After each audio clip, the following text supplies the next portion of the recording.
बिस्मिल्लाहिर्रहमानिर्रहीम। ये वीडियो कुरान पाक की सूरत नंबर 5 सूरतुल माइदा के तारुफ पर मबनी है, जो कि बयानुल कुरान अज डॉक्टर इसरार अहमद से माखूज है।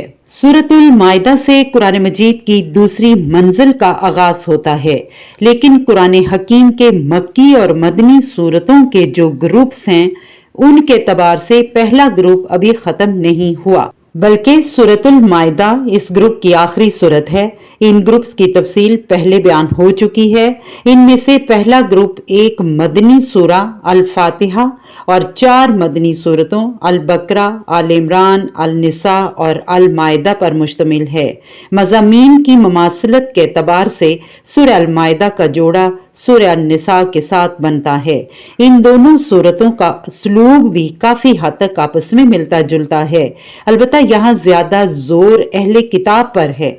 इस ग्रुप के मदनी सूरतों अल बकरा, अल इमरान, अल निसा और अल माइदा के बुनियादी मौज़ूआत 2 हैं, यानी अहले किताब पर इत्माम हुज्जत और इहकाम शरीयत इस्लामी।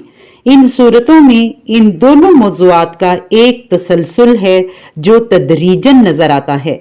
लिहाजा शरीयत इस्लामी का जो इब्तदाई खाका हमें सूरह अल बकरा में मिलता है और फिर सूरह अल इमरान और सूरह अल निसा में इसके खदोखाल मजीद वाज़ेह हुए हैं, यहाँ सूरह अल माइदा में आकर ये तकमीली रंग इख्तियार करता हुआ नजर आता है।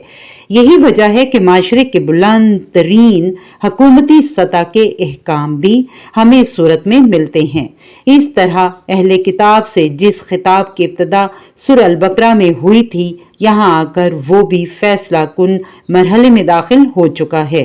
सूरह निसा का आगाज या युहन्नास से हुआ था, जबकि सूरह अल माइदा का आगाज या युहल्लज़ीना आमनू के अल्फाज से हो रहा है। इसी के साथ ही सूरह अल माइदा का तारुफ इख्तिताम पजीर होता है।